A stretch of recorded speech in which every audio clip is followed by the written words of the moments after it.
마태복음 7장 13절 14절 같이 읽겠습니다. 마태복음 7장 13, 14절입니다. 시작. 좁은 문으로 들어가라. 멸망으로 인도하는 문은 크고 그 길이 넓어 그리로 들어가는 자가 많고 생명으로 인도하는 문은 좁고 길이 협착하여 찾는 자가 적음이라. 아멘.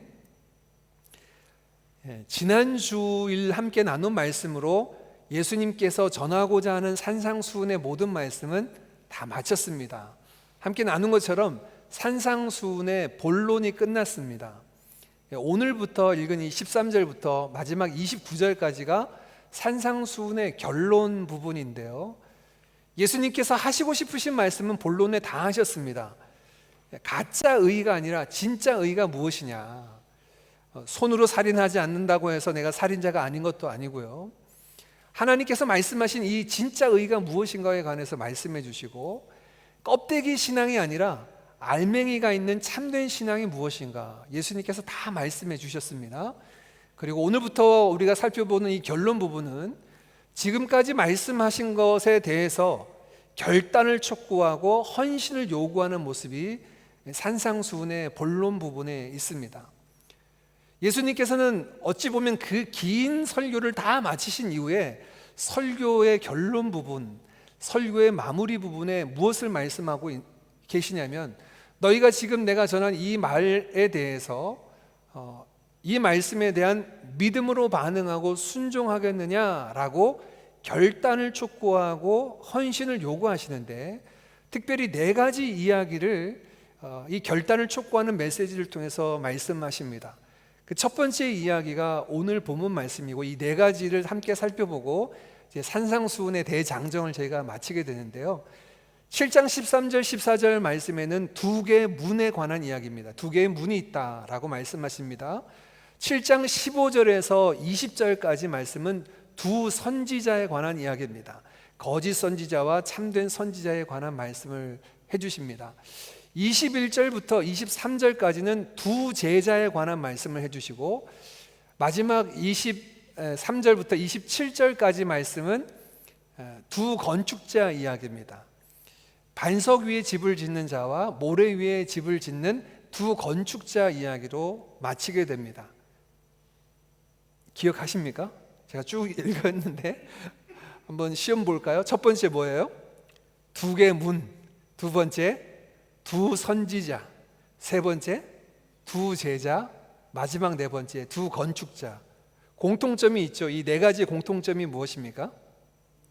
두 개입니다. 두 개.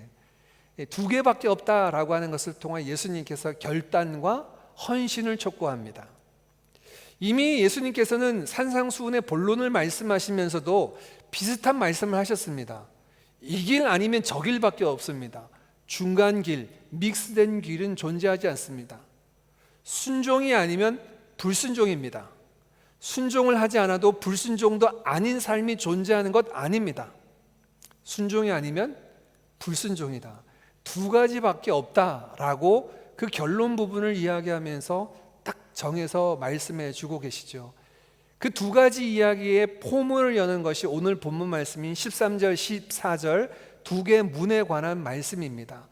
먼저 그 첫 번째 예수님의 시작점을 13절 말씀을 조금 원문에 가깝게 번역한 새번역 성경으로 함께 다시 한번 읽어봅니다. 같이 읽습니다. 시작.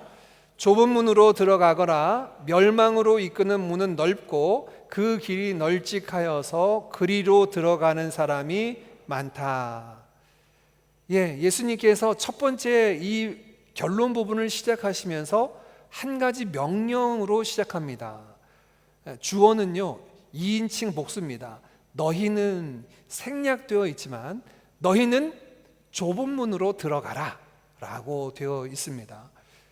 제자들을 향하여 말씀하신 겁니다. 지금까지 이 산상수훈의 모든 말씀을 들은 제자들을 향하여 너희는 좁은 문으로 들어가라 말씀하시고, 원문에는 호티라고 하는 왜냐하면이라고 하는 이유를 그 뒤에 덧붙이고 계십니다.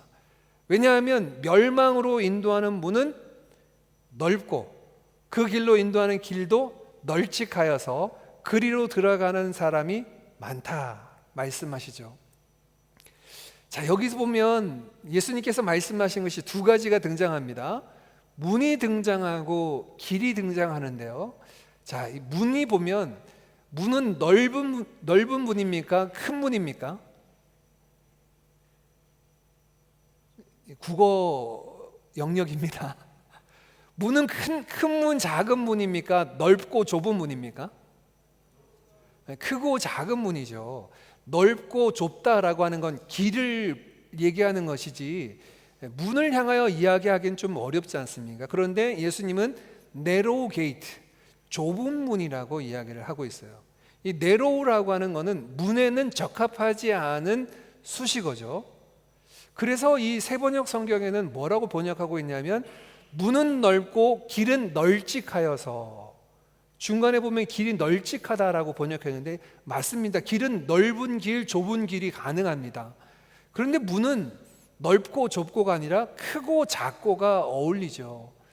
예수님이 왜 그러면 문을 좁은 문이라고 하셨을까? 지금 우리가 연상하는 저런 현관문이나 집으로 들어가는 문을 연상하시면 안 됩니다. 예수님께서 말씀하시는 이 문은 어떤 문을 말하냐면, 저도 가보지는 않았지만 프랑스 가면 영상을 보면 개선문이라고 큰 문이 있죠.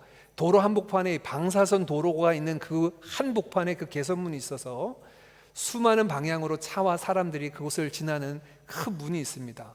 그 문은 굉장히 넓죠. 차도 지나다니고 여러 차선이 있을 만큼 넓습니다. 그런 문을 연상하셔야 됩니다. 다른 말로 이야기하면 지금 예수님께서 말씀하시는 문은 들어가고 나가고 하는 문이 아니라 어떤 길을 통과할 때 그 통과하는 것 가운데 관문 형태로 만들어진 문을 말씀하시는 것이 이 본문의 문입니다. 이 관문이라고 하는 것은 실내와 실외를 구분하여서 안쪽으로 바깥으로 나가는 것이 아니라 어떤 지경의 경계선 안으로 내가 들어간다라고 하는 것을 관문의 형태로 되어 있는 것이죠. 오늘 예수님께서 말씀하신 문이 그런 형태의 문이면 충분히 좁은 문이라고 하는 것이 좀 이해가 되죠. 어떤 지경으로 들어가는 관문이 있는데 이 문이 좁아요. 크지 않습니다. 그래서 겨우겨우 들어갈 만한, 어찌 보면 예수님께서 비유로 말씀하신 낙타 귀와 같다 할 수 있을까요? 굉장히 좁은 문이라고 말씀하시는 거예요.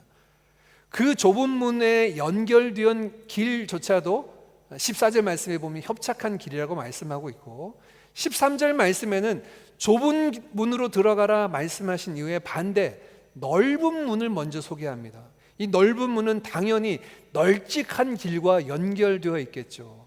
길과 연결되어 있는 관문을 생각하시면 됩니다. 넓은 문은 널찍한 길과 연결되어 있는데 이 길 끝은 무엇이라고 말씀합니까? 멸망이라고 되어 있어요. 멸망으로 인도하는 문은 크고 그 길은 널찍하다라고 말씀하고 있고, 그래서 이 문을 통과하고 이 길을 걸어가는 사람들이 참 많습니다. 그리로 들어가는 사람이 참 많아요. 반대 이제 좁은 문에 관해서 14절 말씀에 예수님께서 한 번 더 풀이하십니다. 우리 14절 말씀도 같이 한번 읽어볼까요? 같이 읽습니다. 시작. 생명으로 인도하는 문은 좁고 길이 협착하여 찾는 자가 적음이라. 이게 이제 좁은 문에 관한 이야기가 나옵니다. 이 좁은 문은요, 어디로 인도하고 어디로 연결되어 있냐면 생명으로 우리를 인도하고 이끄는 문입니다. 이 좁은 문과 연결되어 있는 길은 협착한 길이다라고 소개하는데요. 이 협착이라는 말 우리가 좀 잘 안 쓰죠. 척추 협착증 뭐 이럴 때만 쓰나요? 이 협착이 좁아졌다라는 의미이죠. 그런데 아닙니다. 좁다라는 개념만 이 단어에 있지 않고요. 이 원어에는 여러 가지 의미를 담고 있는데, 이 협착하다라고 하는 헬라어 원어를 영역본들은 어떻게 번역을 했냐면, 제가 번역본을 찾아보니까 대부분 세 단어로 번역을 했는데 각각 이 세 단어가 6권씩 7권, 8권 비슷한 비율로 세 단어가 번역이 되었어요. 그렇다면 이 헬라어 단어는 세 가지 의미가 다 쓰이는 단어죠. 첫 번째는 역시 narrow입니다. 좀 좁다라는 거예요. 좀 좁은 길이고요. 두 번째는 difficult입니다. 힘든 길입니다. 세 번째 번역된 번역본은 hard, 거친 길입니다. 이게 이 한 단어의 의미 가운데 놓여 있는 건데, 이 단어를 한글 성경은 협착하다라고 번역을 했어요. 다시 얘기하면 이 좁은 문과 연결되어 있는 길이 있는데, 이 길의 형태는 narrow, 좁을 뿐만 아니라 difficult, 굉장히 이 길을 가는 것이 힘겨워요. 그리고 hard, 굉장히 거칠고 어렵습니다. 이 길의 모습이 그렇다라고 소개하고 있어요. 좁은 문과 연결된 길입니다. 그렇기 때문에 이 길을 찾는 사람들은 적다. 14절 말씀에 보면 이 길을 찾는 자들이 적다라고 얘기해요. 13절과 비교해 보면 13절 넓은 문, 넓은 길을 그 길로 들어가는 사람이 많다라고 얘기했는데, 이 좁은 문과 좁은 길은 아예 찾아가는 사람들, 그것들을 찾고 구하는 사람들조차도 적은 형편에 있다라고 말씀을 합니다. 여러분, 오늘 본문 말씀은 이게 답니다. 본문의 구조가 굉장히 심플하죠. 심플해서 우리에게 전달해 주시는 메시지가 아주 분명해 보입니다. 무엇을 우리에게 말씀하려고 하시는 걸까요? 한 세 가지 정도만 좀 살펴볼까요? 첫 번째, 인생 길에 있어서 선택지는 두 가지밖에 없다. 우리가 앞에 제가 설명드렸던 것처럼 예수님의 결론 부분에 두 가지 선택 중에 무엇인가 택하라 말씀하신 것처럼, 인생에 있어서 선택지는 두 가지밖에 없다라고 딱 단정해서 말씀하십니다. 우리가 걸어가는 그 인생길이요, 넓은 문을 통과하는 넓은 길에 서 있든지 아니면 좁은 문을 통과하는 협착한 길에 서 있든지 둘 중에 하나밖에 존재하지 않는다라고 예수님은 단언하십니다. 다시 얘기하면 여러 가지 선택지가 없어요. 우리의 인생은 딱 두 가지 길밖에 없다라고 성경은 아주 분명히 말씀을 하고 있죠. 두 번째는 무엇을 우리에게 말씀해 주고 있습니까? 각각의 길의 성격이 넓고 좁다 또는 협착하다, 어렵다라고 표현했지만 각각의 길이 도달하는 목적지가 다르다라고 하는 것을 말씀해 주고 있습니다. 넓은 문, 넓은 길의 목적지는 멸망이에요. 디스트럭션입니다. 멸망하는 길입니다. 근데 좁은 문과 협착한 길의 끝은, 그 끝의 길은 생명으로, 라이프로 연결되어 있다라고 말씀하고 있어요. 자, 인생에는 두 옵션밖에 존재하지 않습니다. 그리고 이 두 옵션의 결국은 상반된 결과로 이어집니다. 두 개를 섞을 수도 없고, 내가 넓은 길에 다니면서도 결국 그 끝을 생명의 길에 도달하고 싶다라고 하는 것은 불가능하다는 말씀을 해주고 있는 거예요. 각각의 길로 통과하여서 도달하는 그 목적 지점은 완전히 달라진다라고 하는 것이 이 두 말씀을 통하여 들려주고 계십니다. 또 세 번째, 이 예수님의 비유의 말씀이 보여주는 게 뭡니까? 두 가지 길과 두 목적지가 완전히 다른데 이것을 통하여서, 이것을 향하여 갖는 사람들의 반응이 역시 다르다는 겁니다. 넓은 문과 넓은 길은 찾는 사람, 들어가는 사람이 참 많습니다. 그러나 좁은 문과 그 협착한 길은 아예 찾는 사람이 적을 정도예요. 많지 않을 정도입니다. 사람들의 선호도와 사람들이 가는 그 숫자의 차이가 아주 극명하게 나타난다라고 말씀을 하고 있죠. 이것이 오늘 본문의 구조 속에서 우리가 바라볼 수 있는 한 세 가지 정도 예수님께서 들려주시고자 하시는 메시지일 것입니다. 그럼 우리 하나하나씩 좀 살펴볼까요? 첫 번째입니다. 여러분, 인생에 있어서 우리에게 주어진 선택지는 두 가지밖에 없습니다. 넓은 문 아니면 좁은 문이에요. 중간 사이즈 문은 존재하지 않습니다. 근데 우리의 삶 가운데 끊임없이 나는 그렇게 할 수 있을 것 같은데, 이것저것 또 다 가지고 풍성하고 세상에 누릴 거 다 누리면서도 내가 원하는 거 다 하면서도 예수님 따라갈 수 있을 것 같은데 생각하는 경우가 있는데, 예수님의 말씀에 의하면 No, 불가능하다는 거예요. 넓은 길과 좁은 길, 넓은 문과 좁은 문 밖에 이 두 가지 선택지밖에 없다라고 예수님 단언하십니다. 예수님만 이렇게 말씀하셨을까요? 아니에요. 성경은 일관되게 끊임없이 구약 성경부터 계속 이 말씀을 해 오셨습니다. 이스라엘 백성들이 출애굽을 했습니다. 그리고 여호수아의 인도에 따라서 이제 요단강을 건너서 가나안 땅에 들어갑니다. 가나안 정복 전쟁을 마치고 여호수아 24장에 보면 여호수아는 자기가 이제 하나님의 부름 앞에 섰다라고 하는 것을 느끼고 온 이스라엘 백성들을 모으고 유언을 남기는 장면이 여호수아 24장 가운데 등장합니다. 그때 여호수아는 이스라엘 백성들을 향하여 이렇게 이야기합니다. 자, 이제 너희들 택하라. 너희들 선택하라는 거예요. 무엇을 선택하느냐?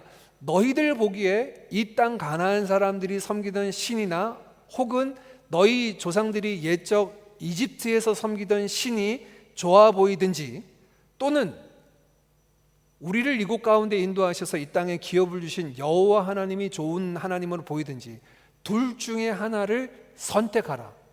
오직 나와 내 집은 여호와만을 섬기겠노라 라고 단언하면서 마지막 여호수아는 유언을 뭐로 하냐면 이스라엘 백성들을 향하여 선택을 종용합니다.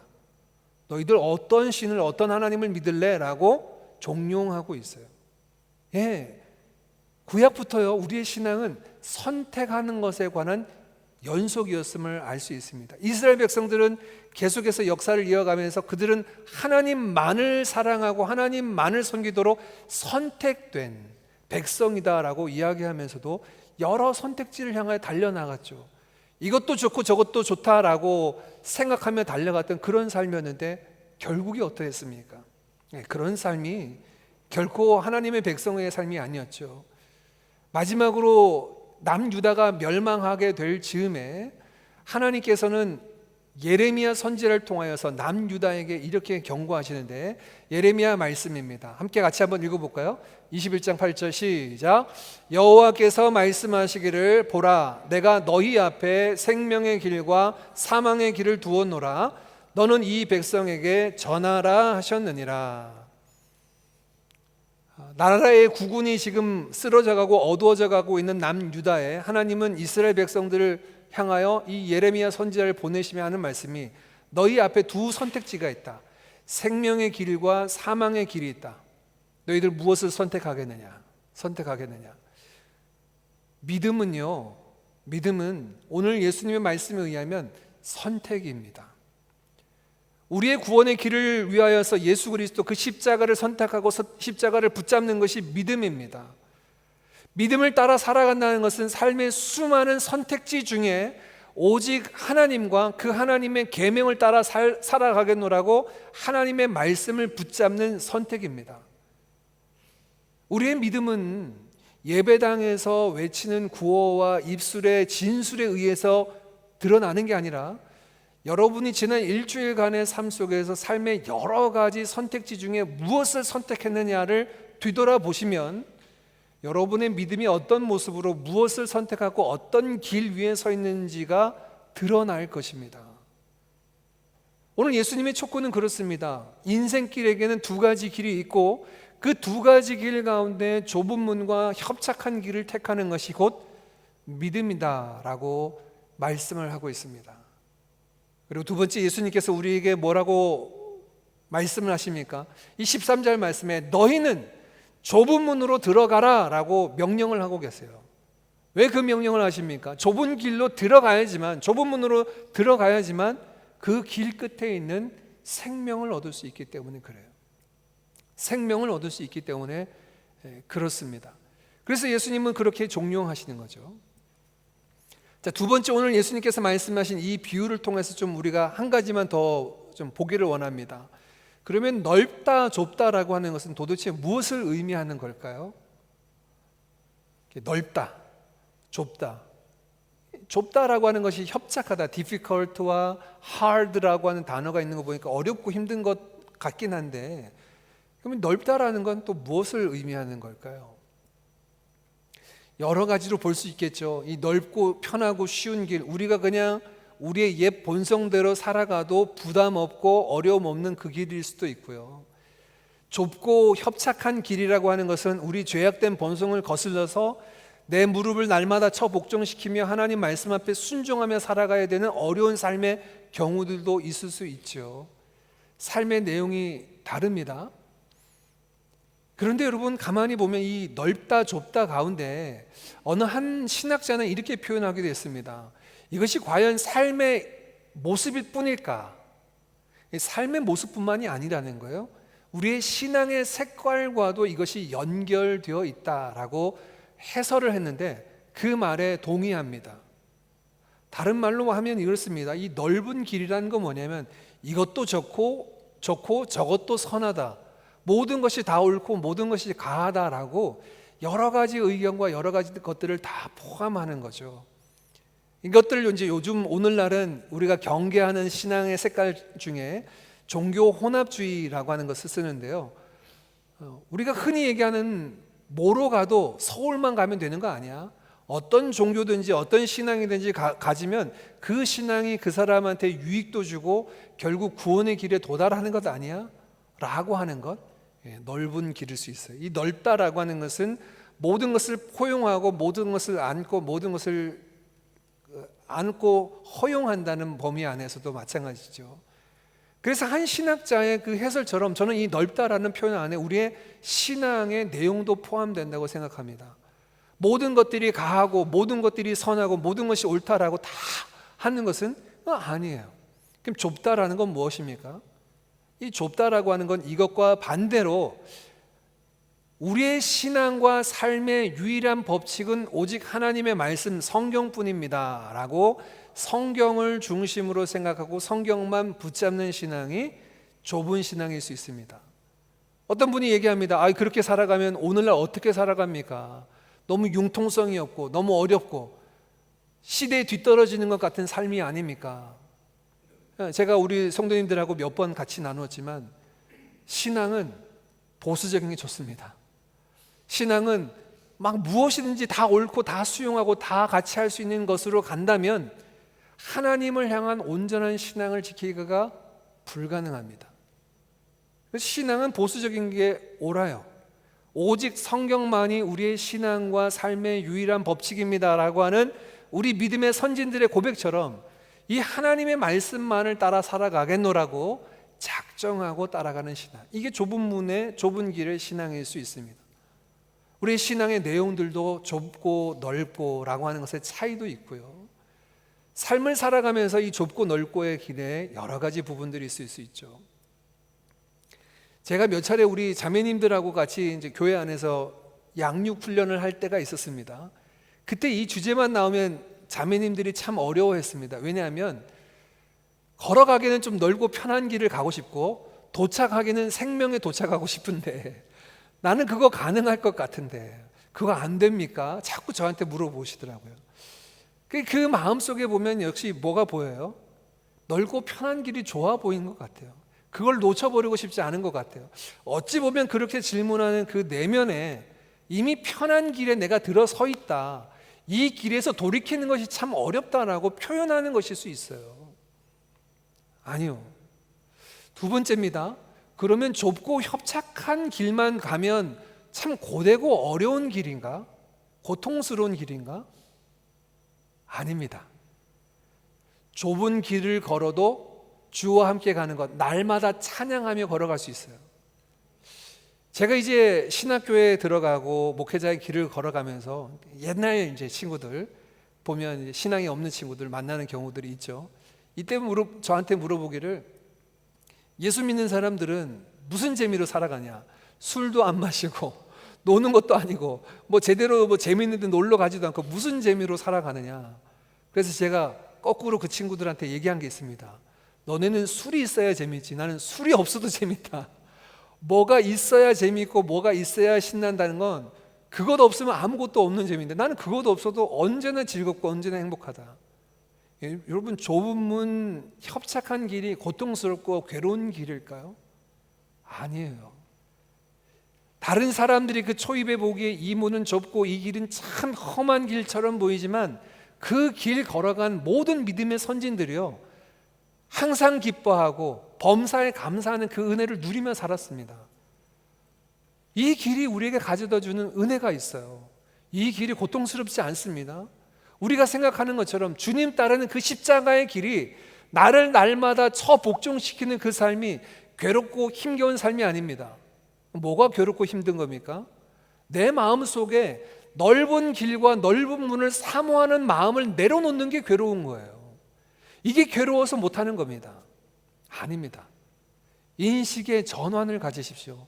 우리에게 자꾸 이것이 있어야지만 행복하고 안정된 삶을 살 것 같고 온전할 것 같은 그것을 내려놓는 것이 괴롭다 생각하는데 아닙니다. 그것만 내려놓으십시오. 그러면 그리스도 안에서 참 자유, 예수 그리스도를 따라 살아가는 삶의 그 기쁨과 자유함과 은혜와 감사를 누리게 됩니다. 단어가 넓고 좁다고 해서 좁으면 힘들고 어렵다는 인식? 아니요.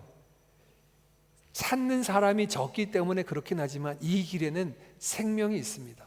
이 길 끝에는 생명이 있을 뿐만 아니라 이 길을 걸어갈 때도 그 생명 때문에 즐거이 찬양하며 노래하며 흥얼거리며 걸어가게 될 줄 믿습니다. 자, 그러면 우리 어떻게 적용해야 될까요? 이제 좁은 문 좁은 길, 협착한 길로 가셔야 되겠죠. 네, 감사합니다. 우리 자매님 대표로 또 형제님 대표로 우리 목사님과 평기 형제님이 대답해 주셨는데, 좁은 문 좁은 길로 걸어가는 것, 그리고 찾는 사람이 적다라고 하는 이 소수의 길을 걸어가는 거요. 이 걸어간다는 건 우리가 좀 유의해야 됩니다. 어렵고 힘든 길을 걸어간다고 해서 그 길이 다 옳고 선합니까? 소수가 그 길 가운데 있다고 해서 그 길이 다 옳고 하나님이 받으실 만한 일인가요? 아니죠.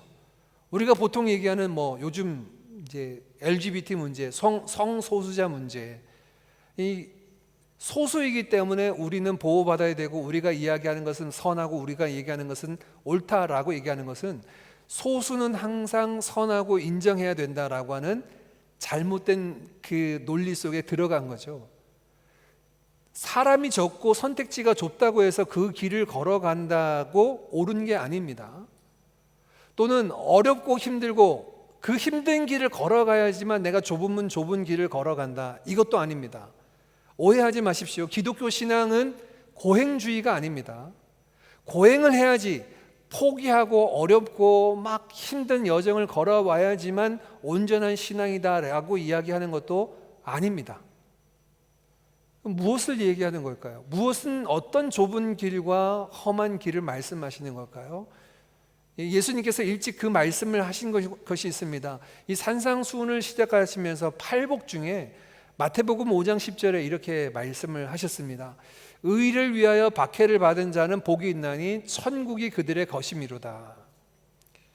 박해라고 하는 것이 있는데, 어려움과 핍박이 있는데요, 자기 이득을 위해서 살아가다가 핍박받고 어려움 당하는 거, 그거 좁은 문 좁은 길 아니에요.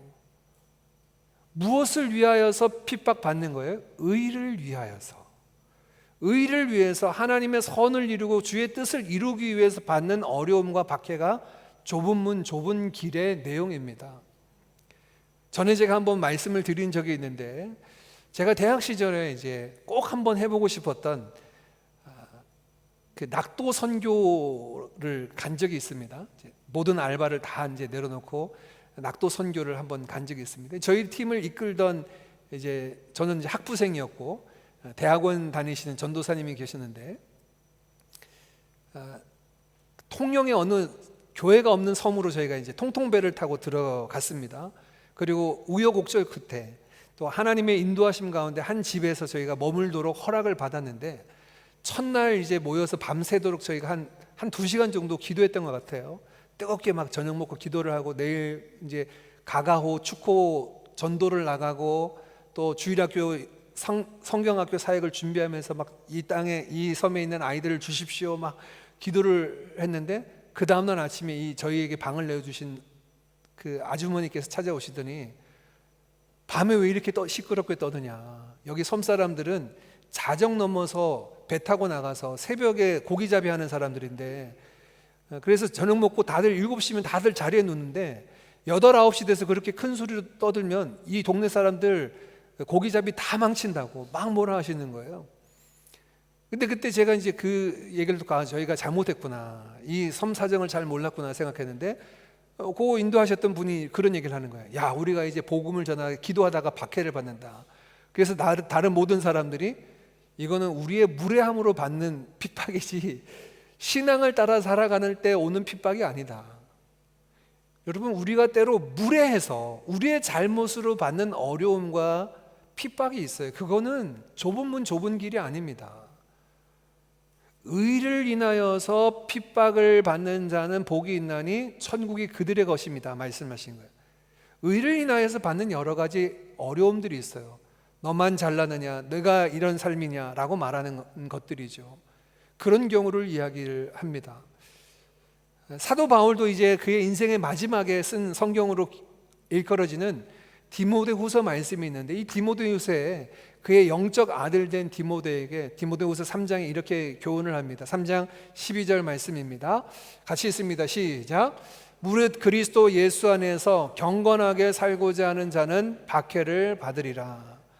예, 바울도 박해와 핍박, 그 좁은 문과 좁은 길에 관해서 이야기하는데 무엇을 통하여서라고 얘기하냐면 그리스도 예수 안에서 경건하게 살고자 할 때 찾아오는 그 박해를 좁은 문과 협착한 길이라고 말씀하는 겁니다.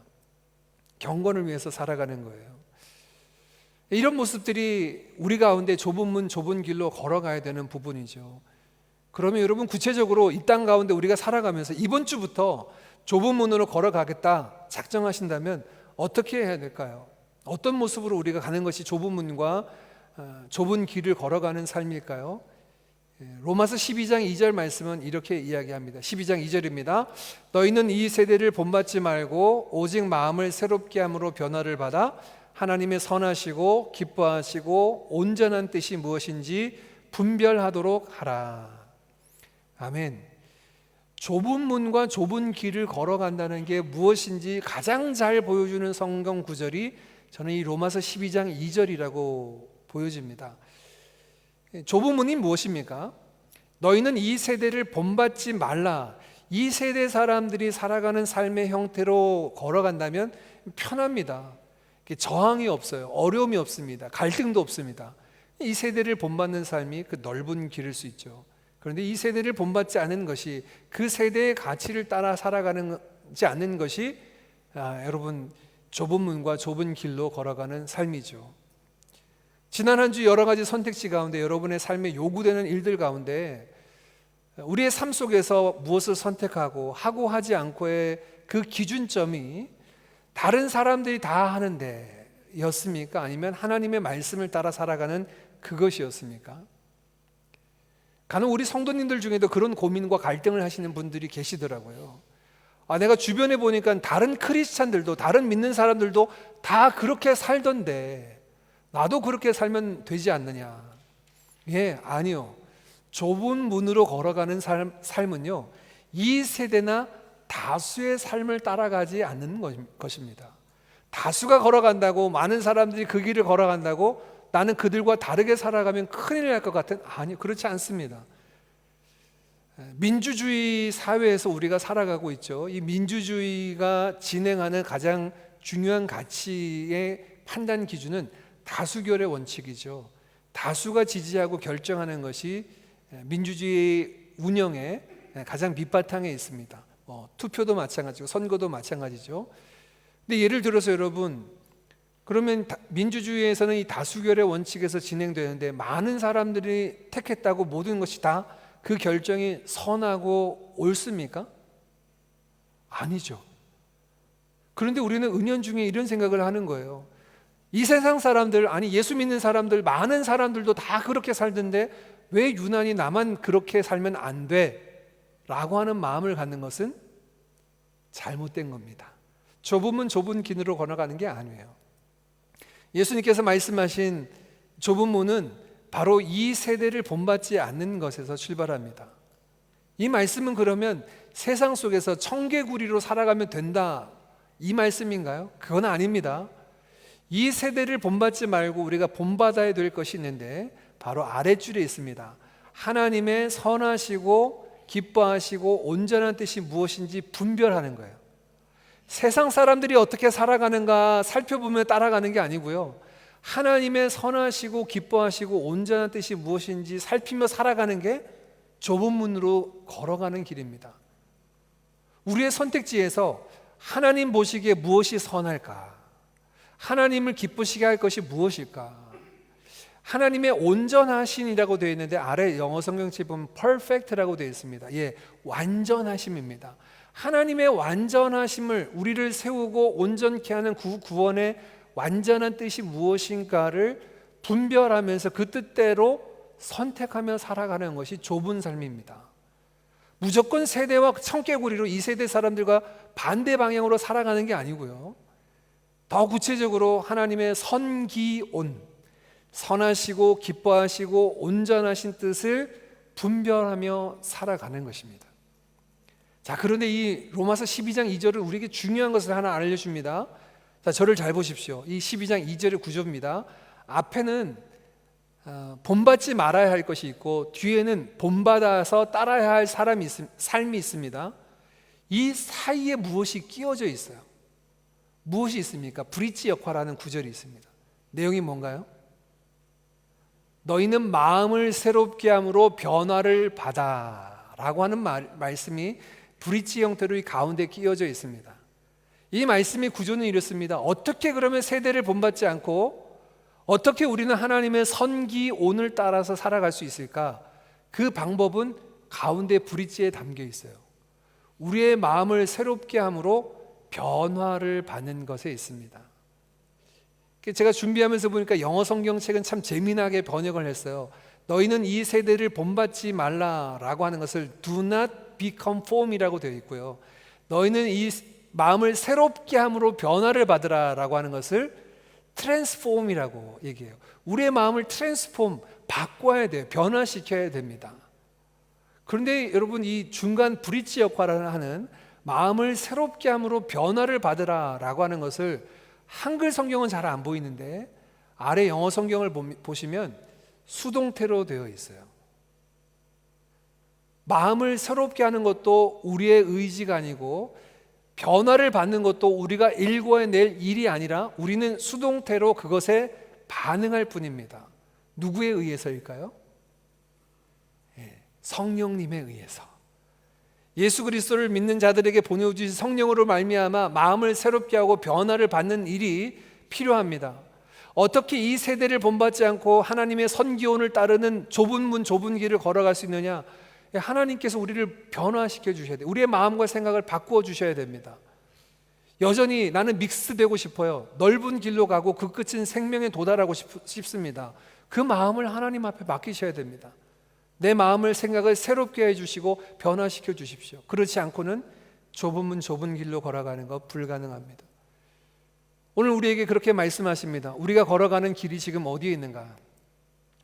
우리가 살아가는 삶의 어디에 모습이 있는가? 오늘 예수님께서 말씀하신 산상수훈 결론 부분의 파트 1입니다. 두 개의 문을 우리에게 말씀을 해주고 계신데요, 이 두 개의 문 안에서 우리에게 종용하시는 말씀이 무슨 말씀이냐면 너희는 지금 어느 길 위에 서 있니? 라고 말씀하고 있습니다. 그럼 확인해 봅시다. 저와 여러분은 정말 어느 문 지나서 어느 길 위에 있습니까? 우리의 마음이 여전히 넓고 편한 길을 좋아하고 그 길 가운데 행하기를 원하고 있지는 않습니까? 아니요. 그 길로는 생명에 도달할 수가 없습니다. 예수님은 우리에게 말씀하십니다. 좁은 문으로 들어가라 말씀하시는 거예요. 우리의 마음을, 우리의 속사람의 마음들을 새롭게 함으로 변화를 받기를 원합니다. 그리하여 이 세대를 본받지 않고 하나님의 선기온, 선하시고 기뻐하시고 온전한 뜻을 향하여 날마다 그 좁은 문, 그 협착한 길이라도 내가 주님 따라가겠노라고 고백하고 선언하는 모든 드림 가족들 되시기를 주님의 이름으로 축복합니다. 우리 함께 찬양 드리겠습니다.